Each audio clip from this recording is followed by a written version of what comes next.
Hello, hello. Rebel Risty here with Revolutionize Your Marketing with AI, and we are here with Kasim, who's going to talk to us about hiring the best people for your firm. And as a small business owner, we all know this is something that we struggle with. Even when you think you are good at it, you're probably not. So, Kasim, it's so nice to meet you.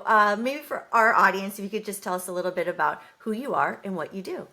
Hi, my name is Kasim. I'm a serial entrepreneur. I build businesses professionally. I've built to date 6 multi-million-dollar businesses. I've had 3 exits, 1 for 8 figures. I built the #1 ranked Google Ads agency in the world, which I sold to SoftBank a SoftBank-backed MarTech firm in October 2022. And since then, I've been roaming the earth trying to figure out what I want to be when I grow up. Oh, well, I feel like I'm in that same camp. Yeah, hopefully it never ends.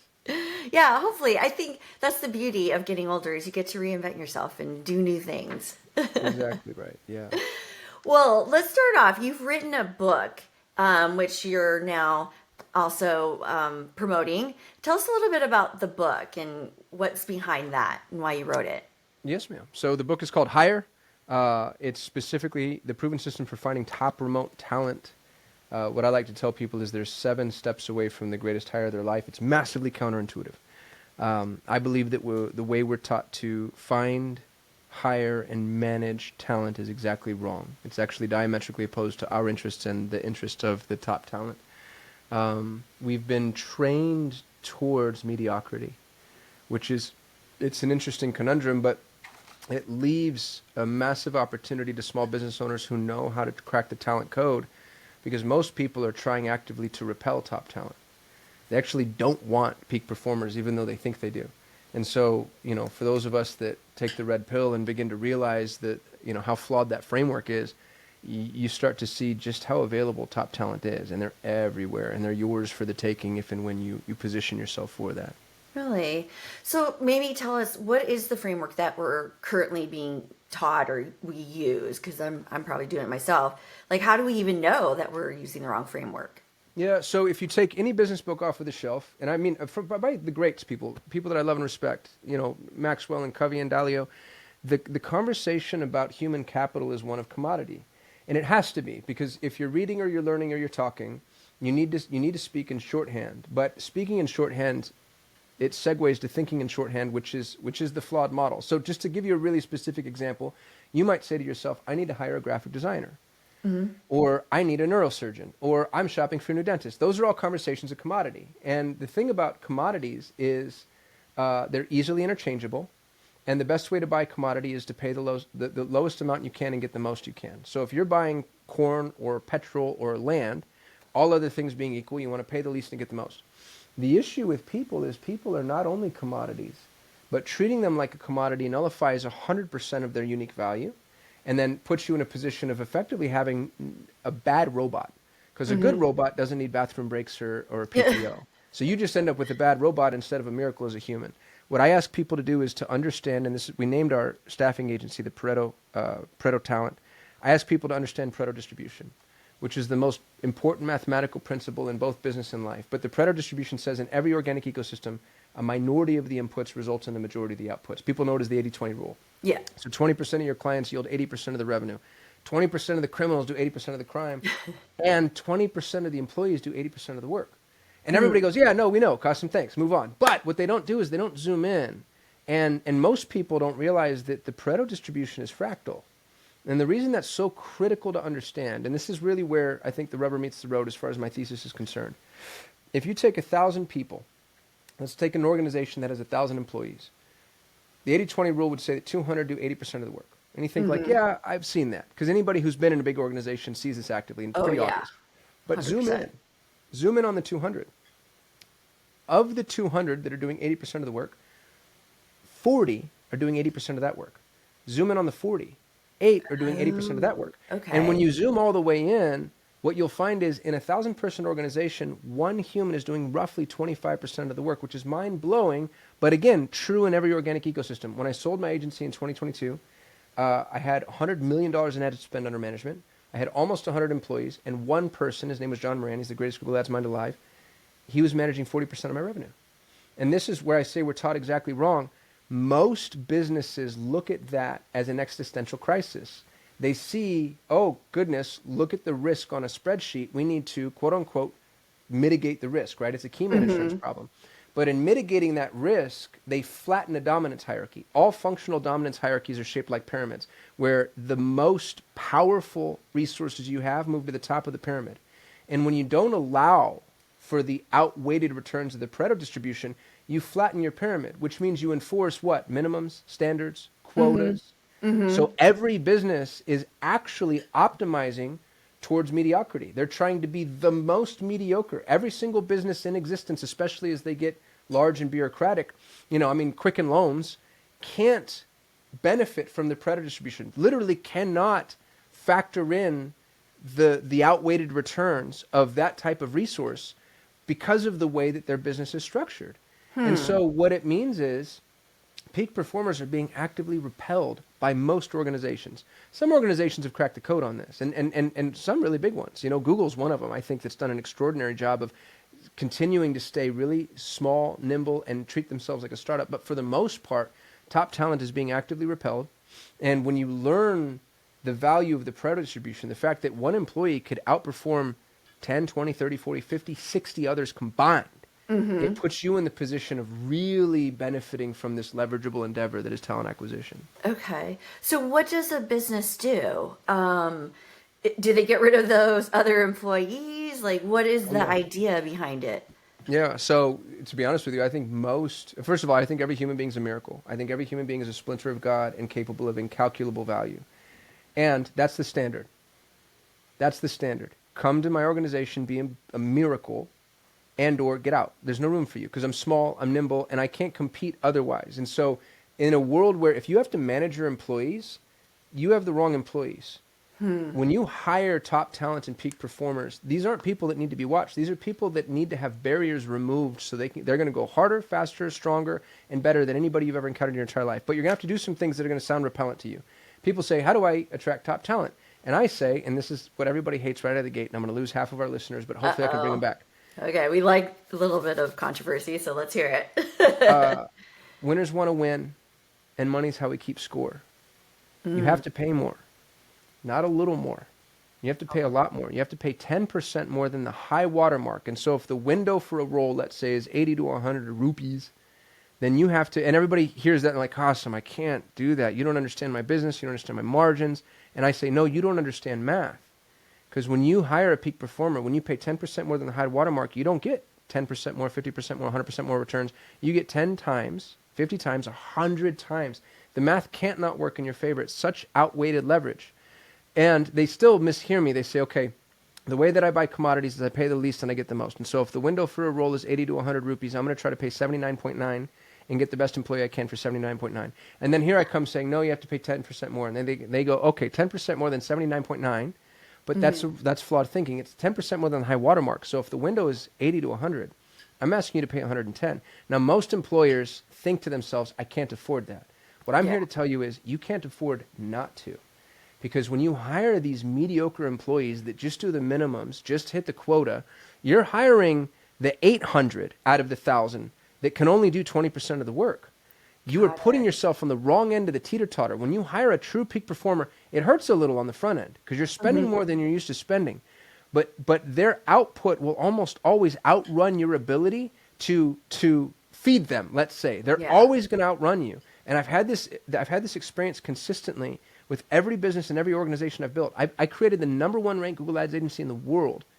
That's no small feat. I've never run a Google Ads campaign myself end-to-end in my life.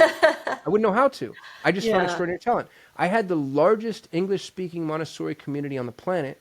I'm not a trained Montessorian. I didn't go to Montessori school. I don't own a Montessori school. I just found the brilliant people. I had the highest performing real estate investment campaign in the United States for 7 years before I knew anything about real estate investing or lead generation. The point that I'm trying to make, rather braggadociously, is there's not an industry you can't conquer, and there's not a form of competition you can't win if and when you learn talent. Got it. People are the biggest unlock to especially any small business. All the other value propositions aren't yours or mine. There's only 4 things a business can sell: people, programs, processes, and products. Products are commodities. Processes and programs are commoditizable. The Okay. only thing that we have that you and I can benefit from are people. You know, if you're Apple, Microsoft, Amazon, etc., you benefit from programs, processes, and products. But they have the group buy, the scale, the trillion-dollar organization, the minds to build and create those things. Generally speaking, for most of us, we don't have that. Our only unlock is people. Got And it. we can use people to a degree that those big organizations generally cannot. Interesting. Oh, yeah, you're just it's not like it's unbelievable what you're saying, but it is a reframing. Like we all say we want A players. We want the best people on our team. And we know when we have that person that they perform, they're less of a headache, you trust them, it just makes your whole life easier, right? But yet you're right, we're always looking at what is that hourly rate? Can Right. I get away with it's funny. I just having a conversation this morning with a fellow provisors. It's a networking group I'm in, and she's a small CPA firm. She just hired her fifth person, and I asked her, "What about offshoring?" Because I know a lot of firms are doing that with bookkeeping, and she said no because it's less and she goes, and a lot of firms are doing it. I get it. They're trying to increase their margins, but she's like, I just don't want to do it. I want to work with people that I can talk to in my own time zone and get our client facing. And when I think about that, having someone on your team that can be client facing, I mean, that's gold right there. That somebody you can actually go to a meeting, run a meeting for you. You don't have to be there. That's small business gold. So No, I I couldn't do agree get it. more. I think the challenge I'd have to her is the people that she's experienced offshore, quote unquote, that she doesn't feel can be client facing, generally speaking, are the cheapest. Yeah. If you go to Asia, North Africa, Eastern Europe, Latin America, and you hire the best of the best, I think they'd blow your mind. Oh, And I'm sure. there's a ton of arbitrage. Here's the thing about being in an emerged nation. If you're a kid in an emerged nation and, guy or gal, you're one of the best in the world, you don't want to work for Kasim or REBL. You want to work for one of the Fortune 100s or a pre-IPO startup that's going to make you $1 million, or you want to work for yourself. We don't have access to top talent here. But if you Yeah. go to international markets, you can get triple PhD talent. They don't have anywhere near the exposure that we do to opportunities. Yeah. And I put those people in front of, it's so funny. Right now today, Rebel, we have another book that was published with my name on it. I didn't write a word of this book. This book at the moment, at the time of this recording, is #1 internationally for internet marketing, marketing for small businesses, and web marketing. It's the #1 marketing book in the world. It just beat Alex Hormozy's book, which is damn near impossible. Here's the fun fact. Wow. This book was written by a young man named Julian Lopez. Julian's a graphic designer in Bogota, Colombia that I hired, who for the last year created a business for me, AEO.co, launched a membership community for me that just reached 1,000 members, and published a best-selling book that I got to slap my name on because I'm full of myself and I like to do things like that. I think there's no shortage of what international talent's capable of. I just think people need to broaden their horizons a little. Wow. No, and I do agree with that. I think the point I was making is a lot of people are going there because the hourly rate's less, Sure. but they may not be finding the top talent. They're just Yeah, that's doing because they're doing it wrong. They're going to go, Yeah, they're they're doing it trying for to play the dollars. bargain Yep. basement game. And if you go and pay somebody 10x what they'd make domestically, and Yeah. just see what happens. I had a young man, before I sold Solutions 8, one of the gentlemen that was managing my campaigns, his name, well, I won't tell you his name because I'm about to air out his business. The average Indian specialist, Google Ad specialist at the time was making 500 USD. I paid him 4,500 USD, 9 times. And you think, Kasim, I can't afford that. My margins, my whatever. And he managed 15 clients, including my largest client, which is a publicly traded pet supplement company that paid me $54,000 a month. Great trade. Great Yeah. trade. He was the best in the world. But you don't get that talent by going to India and thinking like, oh, the average specialist makes $500. I'm going to try to pay $500, or maybe I'll pay $550. Get their attention. Go pay 10x. And it was Yeah. still less than a U.S. Google Ads specialist would charge me, and he was better than anybody I've ever encountered. Yeah. No, I think that's great. My marketing manager actually is from Brazil and he lives right out of Sao Paulo, and he's been amazing. He's worked for me a year now and he's amazing. I have a virtual assistant who's in the Philippines. Unfortunately, they're having bad weather, but Oh, no. Yeah. yeah, Gabriel is probably one of the most positive people I've ever met. And then my social media manager is up in Burbank here. And now we just hired our intern who ended up moving on the East Coast. So he's in, back in Baltimore. But, yeah, we have an international spread out team, and I'm a small business, so I don't have time to waste. Like, I can't waste. Although I'm sure there's a lot I need to learn still. What could you say is, the biggest mistake that small business owners or business owners in general are making when they come to hiring or managing their talent on their team? People break top talent quickly. The issue with top talent is you have to humble yourself. And small business owners tend to be afraid of competence. They're afraid of being found out. They're afraid of not being the smartest person in the room, especially in the beginning. I was, as a young entrepreneur. And they tend to micromanage even when they don't think that they are. So what I tell entrepreneurs is authorship creates ownership. Authorship creates ownership. So when you assign a project to somebody, first of all, you always should assign projects, not tasks. If you're assigning tasks, you're micromanaging. Assign projects, start to finish, go do this thing. And when you assign a project to somebody, the only thing that you're allowed to critique is that which is objectively wrong. So for example, hey, we're building a house and the studs have to be 18 inches apart because if they're not, the building inspector will make us do it again. That's objectively wrong. And even then, that's probably your fault because you didn't give them the building guidelines to start with. If it's not objectively wrong, leave it alone. And business owners have a really hard time with this. You know, somebody brings something to you, you're How doing a dare website you? rebuild or graphic design or whatever, and they're like, change the red to blue, change the circle to square, move the line here.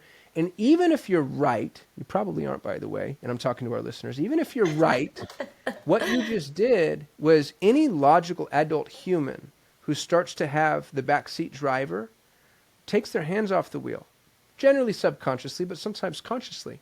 And the second worst thing that can happen is that project fails. Because then they're like, Rebel, I mean, that was you. You said change red to blue. You changed, those weren't my decisions. The first worst thing that can happen is it succeeds. Because they have zero ownership in it at all, and they might even feel a little resentful. When you have top performers, when you have truly peak performers, top talent, give them a project and get out of their way. And even if they don't do every little thing exactly the way that you would like, in aggregate, on a long enough timeline, having somebody who does something start to finish without your intervention, that's what you want.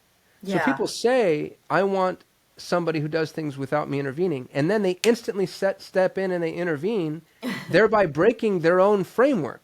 And it's like, if that's what you want, let them do that thing. Maybe even let them fail a little bit, And when you do that, it's amazing what people are capable of. I meant my original thesis. Every human is truly a miracle. And when you get out of their way, they'll go so much further and farther than you would assume they'd be capable of. I think very often employers they believe in the theory of intervention, let's say. Like it has to have their touch on it for it to be valuable. I had the really unique opportunity of interviewing Sharon Srivatsa yesterday. He's the managing partner of acquisitions.com. Oh. He's built 2 separate billion-dollar companies. He's had 4 exits, and he's 45 years old. He's amazing. And the thing he said to me that I loved is he goes, I outsource success. If there's anything I know I can't do at the absolute highest level, I go find the person that can do it, and I hand it to them completely. I outsource success. And I think so often entrepreneurs, we want to be the ones that cross the finish line, break the ribbon, stand on the podium, hold up the trophy. And it's like, gosh, you can have that if you want, but you're going to stay small and you have to do everything yourself. Yeah. Or go do what Sharon does, which, obviously, 4 exits and 2 billion-dollar companies, 1 public, Right? Oh his my framework gosh. works. Go outsource success, and you can do that. There's so many peak performers just waiting for an opportunity. God, that's crazy. I love that. I think it's such a great mindset. What do you think is the single most important skill that business owners need to have? Delegation. Oh, okay. Yeah, delegation. I talk about getting good at talent. What that really means is attracting talent. Once you have them, delegating to that talent. And delegation requires you, again, to humble yourself. So I call it the black box of delegation. When you ask somebody to do something, 1, it should be a project, not a task. 2, you're only allowed to define 2 things. You're allowed to define your desired end result. I want a new project management system. I want a new onboarding procedure. I want a book written. I want a website created, whatever. Here's my desired end result. And you're allowed to define the inputs. I'm willing to spend this much money. We have this software available. These stakeholders, these other employees can help you. These vendors, these brand guidelines, whatever. Input, output. The output's the most important. You can say what goes in the box. You can say what comes out of the box. What happens in the box, none of your damn business. Matter of fact, keep the lid of the box closed. Leave Yeah. people alone. Don't make them, clock in and out, screenshot desktops, do all that Gestapo horseshit. Like, let them just go be humans. And if they don't do their job, they're fired. Right. You know what I mean? So simple. Like this weird world that we live in where I'm supposed to be your babysitter, I don't opt into that at all. First time an employee makes a mistake, a big mistake, I assume it's my fault. So I'd be like, hey, Jeff, clearly I didn't explain something, but this isn't tenable. This isn't going to work. Second time Jeff makes that mistake, he has to come explain himself to me in a way that satiates my bloodlust and curiosity as to why this mistake was made.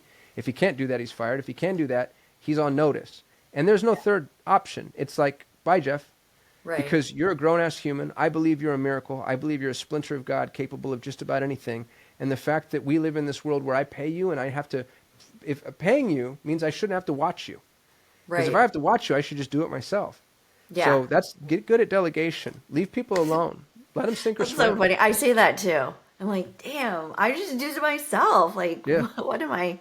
Yeah. And it's such a frustration. I think because we have been taught, it is your fault as the leader. You're supposed to, figure everything out for them. And I'm horrible at delegating because I do have that kind of, well, I'll just do it myself attitude. Yeah. Oh, I think we all do. And that's, it's because entrepreneurs are hyper competent people. It's why you're an entrepreneur. The key is learning to alchemize that competence into the higher level that is vision. You know what needs to be done. You've taught yourself how to do it, but other people can do it. It's knowing what needs to be done. That's what makes you powerful. I call it the water wheel. Entrepreneurs are really adept at speeding up and slowing down their engines as is necessary. So you could probably do 2 or 3 or 4 days worth of work in a normal day, let's say. Employees aren't like that. Employees are different. They're not better or worse. They're just different. Douglas Right. Brackman wrote a really amazing book about this called Driven. He talks about the epigenetic phenomena that is entrepreneurship. Entrepreneurs, genetically speaking, are 1 in 20 people. 1 in 20 people experience the chemical cocktail of, it's the same chemical cocktail as love, but the chemical cocktail of fulfillment is dopamine and serotonin up, norepinephrine down. And entrepreneurs experience that in pursuit of a goal instead of upon the completion of a goal. 19 out of 20 people experience it upon the completion of a goal. Entrepreneurs, you and I, we're broken. We're broken humans. And because of that pursuit, he calls it the hunter brain versus the farmer brain. 1 out of 20 people are hunters, 19 out of 20 people are farmers. Neither's better nor worse, just different. But Right. hunters expect farmers to work like hunters. That's not the way they work. Farmers, I like to think of farmers as, and you think about like crop cycles, right? Or the cycle of the day or the cycle of the seasons. It's just consistent. And they need that consistency. I think of it as a water wheel. The water wheel, the mill, can only spin as fast as the water that's being fed into it. And at a certain point, can't spin any faster. Your job as the entrepreneur is to keep the water, keep the projects coming consistently. A lot of entrepreneurs will wake up on a Friday and assign their staff Monday through Friday's worth of work, thinking, I've got a week's worth of work out of you, and we're at the end of the week, and I haven't gotten my week out of you. And it's like, no, dude, you don't get to do that, because employees think differently. That's why we call them 9-to-5ers. Yeah. It was your job to give them these tasks Sunday night before Monday hit. Monday, Right. Tuesday, Wednesday are gone. Monday, Tuesday, Wednesday, Thursday are gone. And by the way, Friday's kind of partially gone too, because the other thing you can do is you can lull employees to sleep. Right. Right? Like you acclimate them to, oh, we're taking it easy now.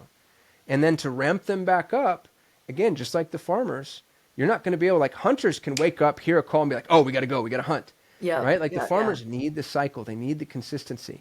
And it's a discipline for us to put people in a position where we're enforcing that cycle and that consistency, because to be honest with you, it's repellent to you and I. Right. Like that's the type of thing, that's soul sucking to me. Like I would hate everything about that. But for an employee, for somebody who's just built that way, and again, it's not a pejorative, it's not negative.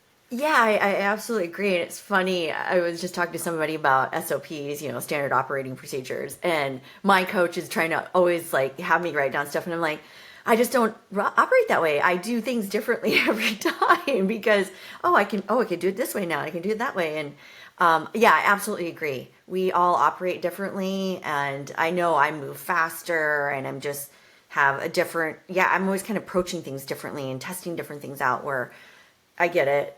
an employee, or even, God love him, my husband, who was an engineer, he just likes things a certain way. Slow and steady wins the Yeah. race. And you know, in so many ways, you don't realize you want that and need that, but you do. Because those big engines, the thing about a Ferrari cannot be your daily driver. You know, like there's Ferraris and there's dump trucks. And I'd say if gun to my head, I'd rather have a dump truck. You know, if in the zombie apocalypse, I could think of 1,000 reasons I need a dump truck and not a Ferrari. You know, so Right. it's hubris to think everybody should act like a Ferrari. If you judge a fish Yeah. by its ability to climb a tree, it spends its whole life thinking it's stupid. If you got yourself a couple of dump trucks, be grateful. Because Yeah. they'll be the slow, plodding consistency. That's one of the Moving, things that really moving. leads towards outstanding success. Yeah, I love it. I love it. Well, as we're kind of coming to the close here, what I guess is a great first step or some advice you could give everyone out there, like to change their mindset and start actually hiring and keeping those A players? Yeah, hire an EA. Go get yourself an executive assistant. You're the least scalable part of your whole business. They're extraordinarily accessible from a financial perspective. And when you hire the EA, really give them the opportunity to help. Dump Okay. all your problems on them. Like just hey, please, I need this done. Please go. It's amazing. I have an EA right now. Her name's Gina. She's a miracle. She's so amazing. She's 22 years old. She looks like a little baby. She's, you know what I mean? I'm old enough to be your dad. So for me, I just see this kid. And then the things that she figured out, I own some real estate in Fargo, North Dakota. And I didn't know this, but the entity that owns the real estate is an Arizona entity, and North Dakota wanted us to file for a North Dakota entity. And I talked to some lawyers, and I think the lowest bid I got was like $5,000 to do this whole thing. And I'm Right. like, that feels excessive. And Gina says, I think I can do this myself. And she goes and she researches it. And my Colombian EA, whose English is her second language, Uh-huh. figures out how to do the filing, how to do the paperwork, and she does it all picture Amazing. perfect, 100% tax compliant. It cost me like $150 in filing fees. She's a killer. She's a bloodthirsty killer. Like she's a trained assassin. And there's so much that I can just be like, Gina, I don't know what's going on here. Can you just figure this out? And sometimes she can't. That's Yeah. okay too. What's Right. nice about that is it's here's 10 things that I need to do. Give all 10 to Gina. These 2 came back. Great. Now I know where to put my attention. Where before, all 10 of these are my problem, and I might actually misattribute attention. You know, there's Hmm. 2 things that really do need my attention, but I spent a bunch of time researching LLCs in Fargo, North Dakota. You know, so it's a really helpful buy box. Yeah, that's great advice. I honestly feel like a lot of people, yeah, try to hire the executive team first, but you're right. That's somebody who could take the things off your plate and do a good job of it. And just to clarify, that is what the current company you run now does. Is that Sure. correct? Hope this doesn't come across as arrogant rebel. I have a portfolio of 17 companies. So I own Okay. Oh, techstack.com with some partners, architects.com, Pareto Talent is my staffing agency, Driven Mastermind is my mastermind. This is why you don't give poor people money, because we think we're investors. But I own a staffing agency out of Latin America called Pareto Talent. I think okay. we're the best in the world. It takes 1,000 applicants to produce one EA. If somebody wants an EA from us, they can absolutely come hire. I will say we're a premium. And the only reason you should come work with me is if you have more money than time. And that's a lot of entrepreneurs. A lot of entrepreneurs are like, hey, I'm crushing it. Life is great. I don't have the time to do this myself. If that's true, come hire from Pareto Talent. Would love to have you. If you have more time than money, don't hire from my pool. Go do it yourself. I wrote a book that I swear to God, Rebel, step by step. This is exactly how I find these people. And the book is free. All They right. can go to thehirebook.com. They get the All book, right. the worksheet, the cheat sheet, the templates, the audiobook, and they can do this themselves, and it'll cost them a fraction of what it'll cost to hire through me. Okay, thehirebook.com. Awesome. Yes, We'll ma'am. include that in the show notes and make sure if somebody did want to reach out to you, whether it's about hiring or some other maybe business, sound like you may do some mentoring. What's the best way for them to reach out to you? You can go to kasim.me, Kasim.me. All right, perfect. Well, thank you, Kasim. This was fun. I really Thanks, enjoyed this Rebel. conversation.